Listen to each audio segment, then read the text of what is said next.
Good morning, guys. It's Nick at Optimum PS. I hope you're all well. Thanks once again for coming back to my channel, and my apologies. It's been a while since I've last spoken to you all. As you know, I normally don't come on here unless I see any major reason to pop up and explain a few things and share some thoughts. And I've also been travelling a lot. I was over in Europe, the UK, and Dubai the last 3 weeks. So it's been more difficult to get on and record things. And to be honest, I didn't really see much need to until the last 3 or 4 days happenings. But as you probably noticed, it's been an interesting couple of days. Without going into too much detail on it, I'm sure you're all very familiar with what's going on right now. But there's essentially the beginnings of what appears to be a trade war coming out at the moment. Markets have crashed left, right, and centre, and as a result, people are feeling very fearful. People are very concerned, and so I thought I'd jump on and just share some thoughts. This one might be a longer one than normal, guys. I'm going to try and keep it down to about 20 minutes, but I might keep going a little bit longer than that. So please do bear with me. And as ever, if you like what I say, please do like and subscribe to the channel, share me on social media. All that is always very, very much appreciated. So before we get into it, as ever, you know me by now. My name's Nick. I am a financial advisor, but I'm absolutely not your financial advisor. I don't know the first thing about you, so anything I could say that would relate to financial advice would only ever be very, very bad financial advice, because I'd need to know your personal circumstances and details before I could give anything other than bad financial advice. So please don't take this as financial advice. Anything I say or share today is to be taken purely as what it is, just a guy sharing his internet opinion in the hope that I bring you some value. So let's take a look at what's going on in the world. Unlike normal days, I'm going to start in the general traditional finance space, as opposed to starting on the crypto world where I normally focus, just to bring things into perspective for you. So I just want to show you what's going on in the world. If we take a look at the performance of the major markets, I mean, take a look, with the exception of the VIX, which obviously is the volatility index and very, very different to major indices in the traditional sense, everything is a sea of red, isn't it? The whole world is essentially down right now. We did have a bit of resurgence yesterday. It's the 9th of April today whilst I'm talking to you. So yesterday would have been the 8th. We did see a bit of a resurgence, but then the leader of America came out yesterday and stressed that he was going to impose even further tariffs on China. Whether or not that ends up going through, I don't know. It should have come in at midnight last night. I've not seen any major news to say it has, but I've also not seen anything to say it hasn't. And typically he does what he says he's going to do. So let's see where that takes us. I mean, the one thing for certain is, yes, the tariffs are a global thing. Yes, this is going to have global implications. It already has. Take a look at the major markets around the world. Terrible returns on the week for every major market, to be perfectly honest. The best part of 15% down for most markets. But China is the main target of this.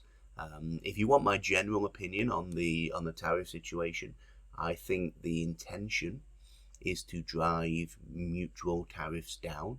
I don't think this is about applying tariffs to try to reduce US imports. I think it's about trying to level the playing field and find a fair way to charge tariffs reciprocally, with reciprocity. You know, that's the word that he's used on several occasions, and I think realistically speaking, the goal is to drive tariffs down. I mean, interestingly, when he stood there with that board and showed the world what his understanding of the tariffs are that are applied to the US, there was no additional loading for the countries or the economies that charge the US 10%. He just offered reciprocity. And so there's a big message there, right? Treat us fairly, we'll treat you fairly back. I think if we could find a world, we could wake up in a world where every single jurisdiction charged each other 10% as a tariff on imports and exports, then the world would be a much freer, open place. So I don't disagree with the concept. I sometimes disagree with the method. I think there's also method in the madness. I think, you know, when you look at the fact that, yes, the global markets have all crashed, global markets do that.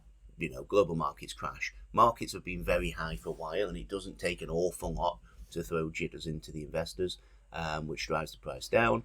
And we've been ready for a correction for a while. So as much as it is a major kick in the nuts to most people, it's not unexpected, and it's not something I expect to cause long-standing problems, to be perfectly honest. I think the end game here is that the majority of the economies in the world, the countries there, will come back to the US, sit around the table and thrash out a new deal. And it will be a fairer deal for the US, and it will be a fairer deal globally, if you like. However, I say the majority of the economies. I'm not talking about the majority of the global economy. There's a big difference there. So the smaller economies, the smaller countries that rely on the US, will definitely come and discuss deals. I think, in accordance with a couple of tweets, about 50 countries have already approached them to do exactly that. One or two of the bigger economies have A, the ability to stand up for themselves, and B, the stubbornness is probably the best word, to stand up for themselves. And they view this as a bullying tactic, which it kind of is, isn't it? Let's be honest. It's a bullying tactic with a purpose, with a end goal that I agree with, but it is a bullying tactic. It's the way it's been done has been very brash in your face, and some economies are big enough and strong enough to stand up to that. China is definitely one of them. I suspect the EU, before this is all done, will also show a stubbornness to themselves as well. As a Brit, for the first time since the Brexit, I'm kind of glad we're out of the EU, because I think we will benefit from this more than anyone else. Not going to go into the whole Brexit thing. I didn't vote for it, but I'm not going to go into the whole Brexit thing. But in the same respect, it might end up being beneficial for the UK. In terms of the grand scheme of things, it's, to call it a flash in the pan is probably doing it an injustice. It's bigger than that, but it's not something that will devastate markets for the foreseeable future. We're going to see a huge drop in markets this last week, as we've already seen, and potentially volatility for the next month. But eventually we will see this play out. Either the economies of the world will come to the US and agree a new trade deal that's considered fairer by both parties, or they won't, and the world will forget and move on. Trade will continue. If you live in a country where there's going to be 104% tariffs applied to Chinese products, you may stop buying Chinese products for a while. If you can get something of similar quality elsewhere, is it going to affect things like your Temu orders and all the crappy things like that? I don't know. I mean, I live in a country where there has always been tariffs applied to things, not as high as some of the ones applied on the US. It doesn't particularly bother me if I pay $10 or $30, $13, $14 for a crappy product. It would bother me if I paid $100,000 or $140,000 for a nice car. And this is what the whole conversation is about. They're trying to find a level playing field. The interesting side of that is, if we take a look at one or two things here. This is the US versus China when it comes to imports and exports. China exports $436 billion worth of products to the US. The US exports $154 billion to China. So don't get me wrong, China ranks as number 3 on the US's trading partner, and the US ranks as number 1 for importing Chinese goods, if you like. They're very, very big trading partners, and I'm very certain neither wants to lose this deal. No two ways about it. Neither wants to lose the ability to export to the other, or to have that trade hindered in any way or form. I am certain there will be new deals agreed between the two that are more mutually beneficial. Reciprocity is the word that's been thrashed around. So with more reciprocity, I suspect they will turn around and probably agree a mutual tariff. Let's go 30%. Not 104%, not 53%, not 60%. I think something around the 30% mark, and I think that will be enough to make an impact, but also low enough to not completely eradicate the trade. But I think that also could be a few months down the line, because I think both sides are going to be a stick in the mud on this. Neither will want to back down and lose face in front of their own people. and that's never a good place to start. It's like a bar fight when you've got two guys with their girlfriends watching and no one really wants to fight, but in the end they thrash around a bit, they shout, they scream. In the end, do they go out and actually fight? Sometimes if the pressure behind you is there, if you feel the pressure is behind you, they do, even if they don't want it. So we might find there's a Mexican standoff, as the saying goes, for a while on that. But how is that going to affect global markets? Well, it's definitely going to affect the markets to a small degree. Markets are already down. China had seen a big resurgence at the end of last year, start of this year, and it's lost a lot of that. It's about 20% down today. Not on the day, but it's about 20% down over the last 5-6 weeks as of today's price. The US is down less than that, but still down significantly. I think the markets will find their bottom regardless, and then we'll slowly stagger back up. I don't think we'll see any major boom unless there is some kind of agreement. Yesterday was potentially a dead cat bouncing, if you like. But realistically speaking, it won't last forever. It never does. We can look back to the last term of the same president, and during that term there were tariffs placed on China, and markets wobbled significantly, but within about a year they were back. So I'm not that concerned that markets will never recover. I'm hoping there'll be something that brings about a quicker resolution, like an announcement that there's been conversations about a mutually reciprocal trade deal. I think there will be something, but I just think it might take a few weeks before they're prepared to sit around the table. There'll be some mudslinging first, and markets will probably be very volatile on the back of that. Taking a look at a couple of things, no two ways about it. This is an older chart because I couldn't find anything a little bit more up to date for you, but this shows what China's dependence on US trade looks like.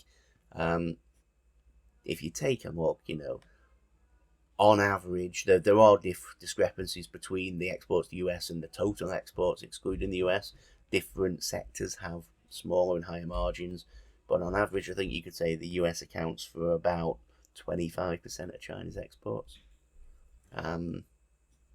give or take, across the board. China is very, very much dependent on exporting to the US, and no matter how much they want to be a stick in the mud, there is a very, very definite economical impact of not thrashing out a trade tariff deal. The other way round, not quite as big an impact on America. So America definitely has the driving seat here. If you take a look at this, I'll let you pause this and zoom in rather than focus on it too long. I don't want to go into too much time in the video today. But China is not the biggest importer of American goods. They're a big one still, they are, but they're not the biggest. There are other, Canada and Mexico stands there at the very top as the two bigger ones. The US can probably afford a little bit more free rein here. They can probably afford more of a drawn-out war. Do we call it a trade war, a tariff war? That's what they seem to be calling it at the moment. I don't really know what you call it. Debate, argument, fallout, whatever you want to call it. America can afford this more than China can on the very, very sort of streamlined view if we're only looking at trading partners. The reverse of that is America relies an awful lot on Chinese purchases of government bonds and things like this, which I think a big argument, big financial fallout would result in a reduction. But America can always print, they can always find new buyers of government bonds.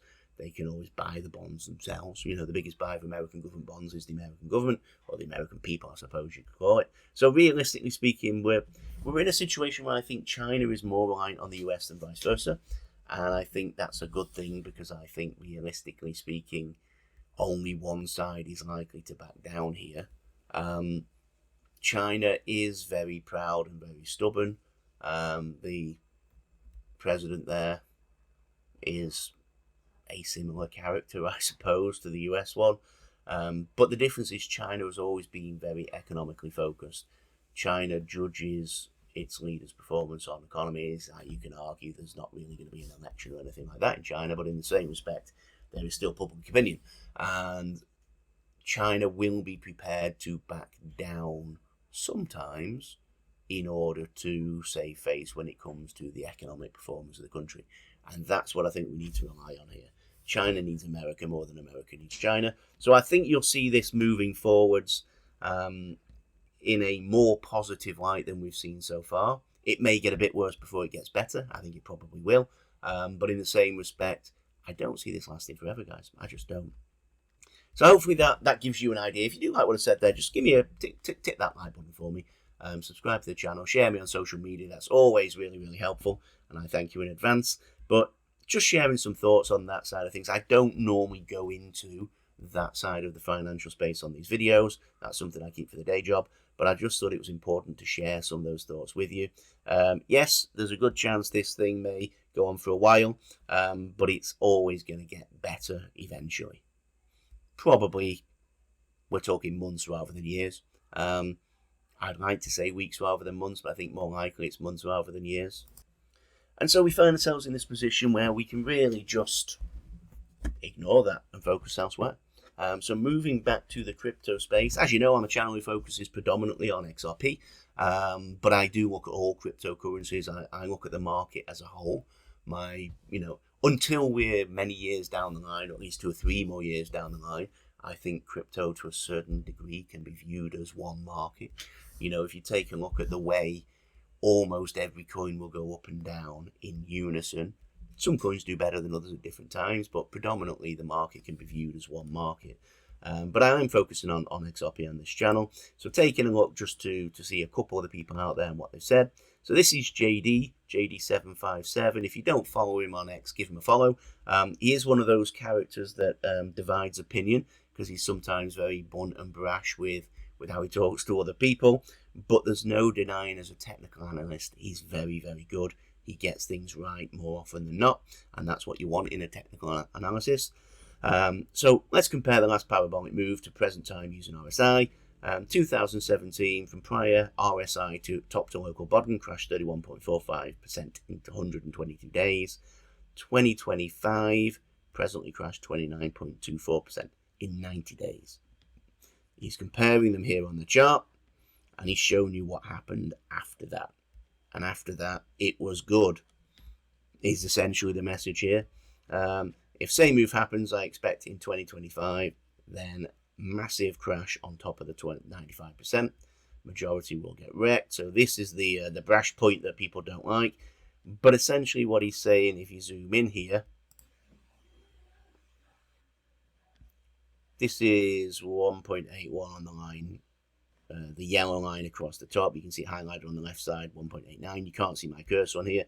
He uses that red box, which you'll see on the right side of the screen with the green arrow popping out, to indicate where he feels the bottom portion is. He'll never give you a perfect point, but he'll give you a zone, and that's where he feels the zone is. If you take a look, he's looking at about the 150 mark as being the bottom.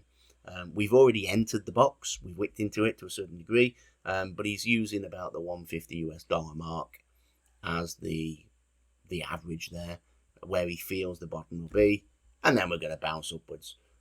So that's one chart from one analyst. This is Cassie Trades. Again, if you don't follow Cassie Trades, give her a follow. Another one of the great analysts out there. She's been calling this drop for a long time. She's calling this a wave 3 down next. And what she's basically put is XRP's $1.81 tipping point. I'm zoomed in, tracking the last wave down to the 0.618 golden supports, brackets $1.55. We've seen a solid rejection right off the subwave to target in this count. It was perfect. It was TA perfection. Now, we could now be on for the move down for the subwave 3 in this last wave. So right now 181 is critical. We've already broken through that 181. So we're down below that at the moment as the day is. Just showing you where we are on that one. We are $1.75 right now. Again, a sea of red across the crypto world, isn't it? So going back to that tweet. Oh, I'm sorry, that's not the right one. Going back to that tweet. Essentially what she's saying here, key zone $1.55, the golden retracement, and likely end to this entire corrective wave 2. If that unfolds, this will complete a perfect wave 2 correction and sets us up beautifully for the wave 3 explosion I've been talking about for weeks. That rally would aim straight for new all-time highs.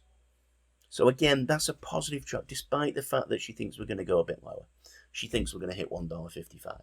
But despite that, that's still a positive charge, positive sentiment on the markets. Going through to Credible Crypto. Again, I love Cred. If you don't follow Cred, give him a follow. He has a channel here. He has a... You can clearly see his X handle there. So starting with XRP, we finally got the move below range lows that I've been waiting for over a month. At this point, eyes on local supply that preceded our breakdown below range lows and our HTF demand zone in green. Ideally, we bracket range here for a bit to form a base before full-on reversal. So same thing, if you take a look at the charts, in the mini range, we've dipped down now to the best RR for longs, which is what his base is saying is when we hit this green zone go on, we're about at it. So he thinks we're coming to the point. This, again, if you zoom in, is about the $1.50 to $1.60 mark, the top of the green zone. He's saying we're primed to hit this and then go big on the upside. So again, that's positive. We might see a bit more of a dip. Close your eyes. Be ready to buy if you want to buy. I won't be buying anymore. My bags are already where I want them to be. I'm just riding this out. Yes, with a crystal ball, I might have sold at $3.20 and waited till now to buy back in. I don't have a crystal ball. I've sat this storm. I'm perfectly happy to wait. We are going to see this market turn around, guys, regardless what goes on in the world. Moving on. So I have a post here from Arthur Hayes. Again, most of you will be familiar with Arthur Hayes. We are greenlit for Fed intervention. This is the move index. So realistically, what this chart tells you is it's basically volatility realistically. But what the general golden rule of thumb is, once this point hits 130, which we're already now 139, that's the area where historically the Fed has stepped in and reduced interest rates. Historically. Yeah. Whether that happens this time or not is a different question. I think the leader of the Fed and the leader of the United States have come to loggerheads on one or two issues recently. I think he's also going to be a bit of a stick in the mud this time compared to before. I think there's one or two reasons why it's more difficult for them to reduce rates and turn printers on and things like that right now. But in the same respect, this is where historically they've stepped in. I do believe we're going to see several rate cuts this year. I'm not sure if he'll step in with an emergency one. We need markets to go a little bit more than that. But I was always convinced we'd see one or two interest rate cuts, probably 25 basis points a time. I now think we'll see rates drop by 1% between now and probably January. If not now in the end of quarter 1, 2026. That's possibly even low. Depending on the impact of this tariff war, that's possibly even low.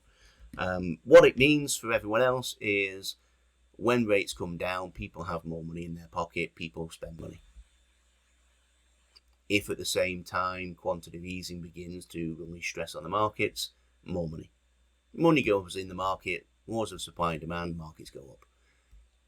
The message here, along with every other message, is don't panic, sit back and wait. Yes, it's going to get messy. Personally, I've had a kick in the nuts with this.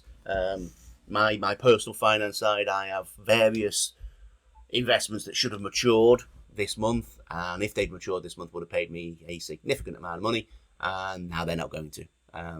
Doesn't change the end game, doesn't mean I'm going to lose money in the long term. It means I'm going to have to wait 6 months longer. Bit of a kick in the nuts though, because I planned on spending that money and buying more crypto. But there we go. This is just the world we're in. Things will turn around again, is the message. Moving through, we've got Dom at EZA. This is one of the most bullish pieces of news I've ever seen in the crypto space. This is post tweeting Monica Long, but most of you will be aware by now. You're all online, you're all on Twitter. Let's just take a look through what this says, but it's about Ripple's acquisition of Hidden Road. $1.25 billion is what they spent to acquire Hidden Road. Hidden Road is a prime broker. If you're not familiar with what prime brokers do, they're kind of like, let's go dead easy. They're the broker for brokers. They're what most brokers like myself, or bigger brokers than me, would use to basically get themselves in and out of markets to conduct their daily business. So let's see what he says. I worked at Goldman Sachs, Blackstone, and graduated from Wharton with honours. I've tracked tons of deals in the crypto space, but Ripple's acquisition of Hidden Road is without doubt one of the most important deals for crypto. Here's why. Ripple is now the first crypto company to own and operate a global multi-asset prime broker. This means Ripple can offer full-service trading and clearing solutions that rival Wall Street's biggest players. In fact, it's the first crypto company to do so. 2, one of the largest deals in crypto at $1.25 billion. This is a big deal, literally. I'm currently on the ground at Paris Blockchain Week, where the news first dropped, and it's all everyone's talking about. 3, it supercharges the XRP ledger and adoption of RLUSD stablecoins. How? Well, all of Hidden Road's trades will be migrated onto the XRP ledger, and RLUSD will be used as collateral across Hidden Road's brokerage services. Both bring huge real-world institutional usage to the ecosystem. It's worth pointing out there that he said all of Hidden Road's trades. The initial announcement was that some of. I think the intention is that eventually it will be all of, but right now the initial announcement is some of, so I wouldn't expect this to change the fortunes of XRP overnight, but this is a humongous deal in the long run. 4, Hidden Road is one of the fastest growing prime brokers in the world, with 3 trillion plus in clearing volume annually and 300 plus institutional customers. Hidden Road allows Ripple to bring digital assets to institutional customers at speed and scale previously not possible. 3 trillion plus in clearing volume is a phenomenal number. A phenomenal number for a prime broker.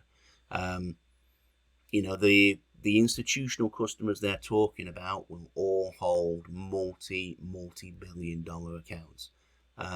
We're talking about big players in the finance world now, guys. 5, Ripple gives an unparalleled foothold in traditional finance, or it gives Ripple an unparalleled foothold in traditional finance. So one of the big conversations for a long time has been, when will the traditional finance space start to migrate onto blockchain?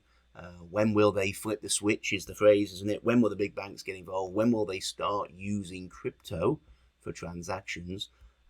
Well, this brings that foothold.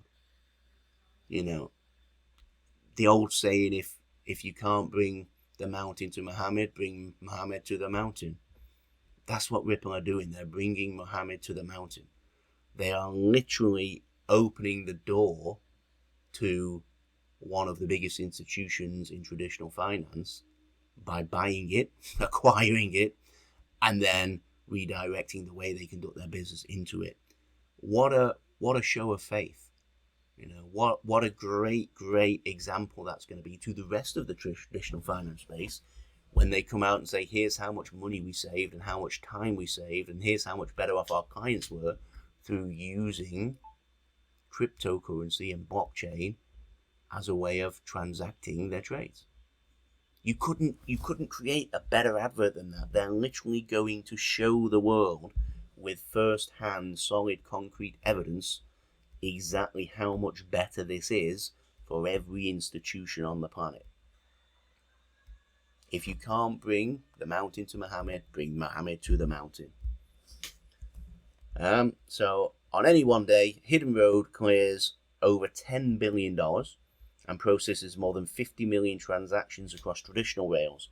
Now that's going to run on the XRP ledger. Again, what I said, not all day one, unfortunately. I'd love it too, but unfortunately not.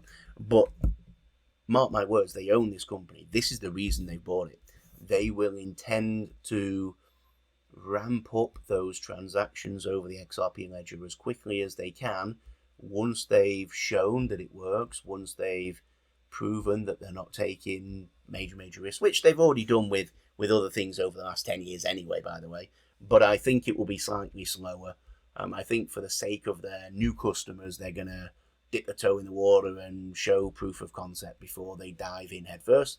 But in the same respect, 10 billion on a daily basis. We've been talking about what if one of these banks begins to transact $10 billion a day on the XRPL.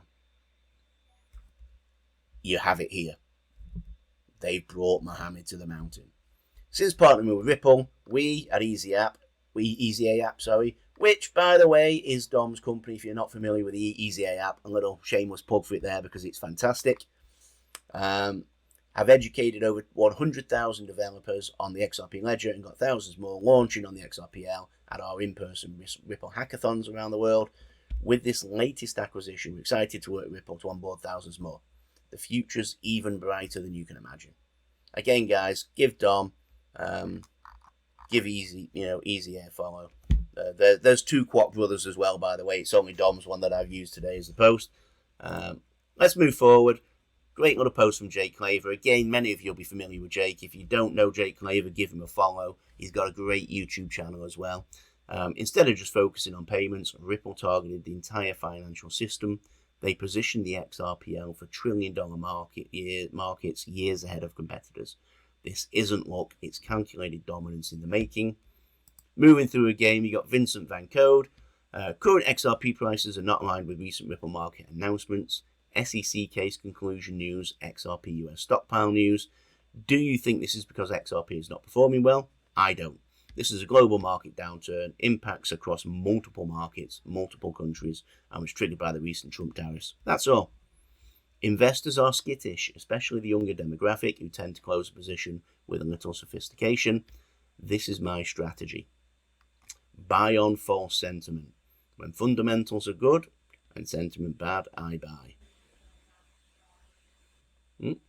When sentiment is bad, I buy. When people are out there fearful, when markets come down, that's the time to buy. Buy when people are fearful.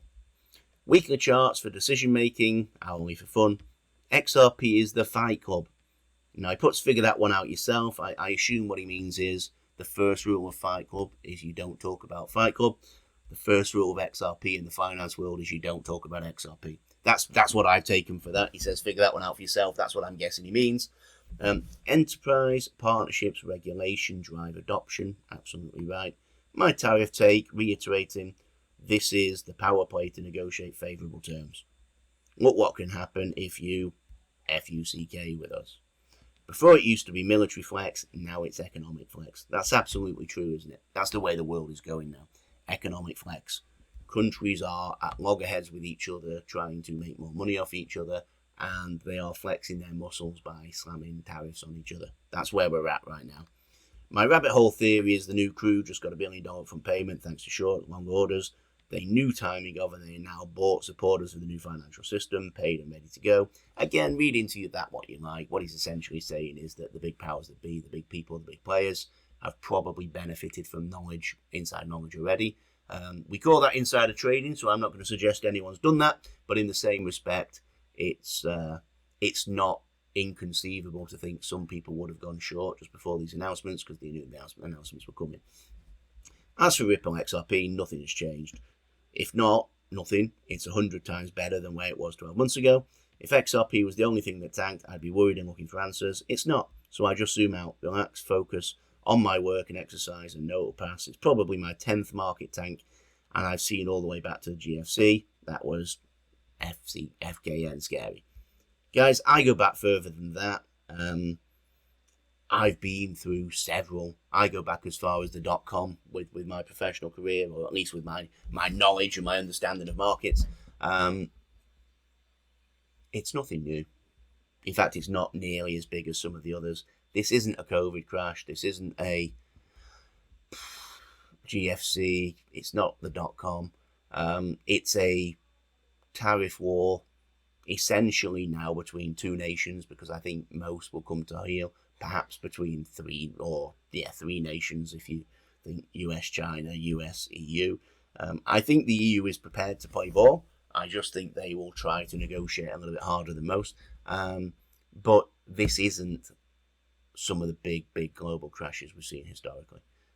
Or at least it doesn't need to be. It still could become, but it doesn't need to be. And I genuinely don't believe it will get that far.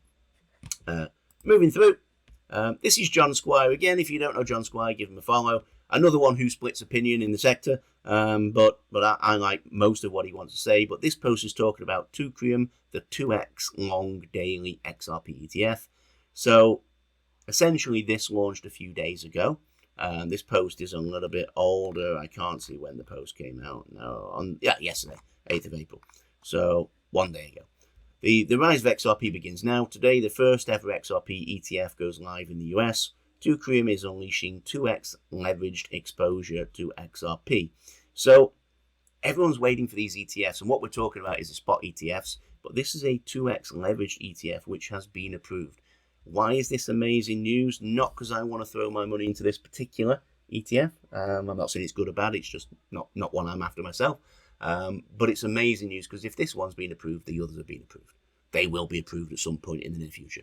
I think they've got until October technically to approve them, but they will be approved way before October. With this one being approved, they're coming soon. You know, you don't approve one XRP focused ETF and not others, particularly when you think this one is actually a more risky ETF than just a straightforward spot ETF. So this one has been approved, and the next post I have here is from Alec Balkunas. XRP, the 2x XRP ETF saw 5 million volume on day one. Very respectable, especially considering the market conditions. That puts it in approximately the top 5% of new ETF launches, and about 4x what the 2x Solana ETF did, although both are 200 less than King IBIT. So the IBIT is the biggest one. Of course, well, anything that focuses on Bitcoin is always going to do way better. Bitcoin's just that far ahead when it comes to public perception, public confidence in it as a coin. But 5 million, 5.31516 in the first day is a great start for any ETF. I suspect that was more institutional money than it was private investors, mainly because those private guys still stick on buying on the exchanges, right? Eventually, I think I will switch my holdings to ETFs. Thousands of you out there will tell me I'm crazy for that. For me personally, it's a better position to be. Just because of the way my financial holdings are set up, because of the way my tax position is set up, and also because of my trust in things like exchanges, I would much prefer to be using one of the biggest banks' ETFs via a age-old platform, or via my own bank, or via my life company that I use for all of these things, because I feel more comfortable that way. No other reason than that. I'm not saying I'm right for that, not saying I'm wrong for that. I don't like holding keys. I don't like the fact that if my house burns down, I might be in trouble. I don't like the fact that if somebody at my bank has a key to my safety deposit box, they could steal it. Yes, they'd be sacked, but it might well be worth sacking. So I don't like self-custody, and ETFs are the way forward for me personally, but I'm not saying anyone else out there should do that. Finally, a post from Edo Farina. Not gonna lie, today I was frustrated with the markets. In a fair market, XRP's price should have skyrocketed after today's news about Ripple's 1.25 billion acquisition. But as always, there's a narrative to suppress the price. Whether it's the lawsuit, the sex war on crypto, tariffs, or the Bitcoin crash, under normal circumstances, XRP would already be sitting well above $100, zero doubt. But the greatest transfer of wealth doesn't happen under regular conditions. Hodl the line, XRP fam. Our time is coming. $100, no doubt. I'm not quite sure if he's been a bit optimistic there, but I know exactly what he means. The price is being suppressed. Whether the price is being deliberately suppressed is a different conversation. I think it probably is, but that's not the point. But the price is being depressed by market conditions, by political conditions, by news conditions, by everything basically. And again, that's the greatest transfer of wealth doesn't happen under regular conditions. Hodl the line, XRP fam. Our time is coming. Guys, I'm going to leave you with that. I hope that's a positive thought. In a sea of negative momentum, negative news at the moment. If you like what I said, thank you once again for sticking with me. But if you do like what I said, please do like, subscribe. Please share the video. That would always help me out. I really appreciate your time, guys. Thanks for listening to me rant on for the last 30 minutes now. It's gone on 40 minutes even. It's gone on much longer than I expected, but I thought it might do. Guys, I really appreciate your time. We'll speak again soon, and stay classy, crypto.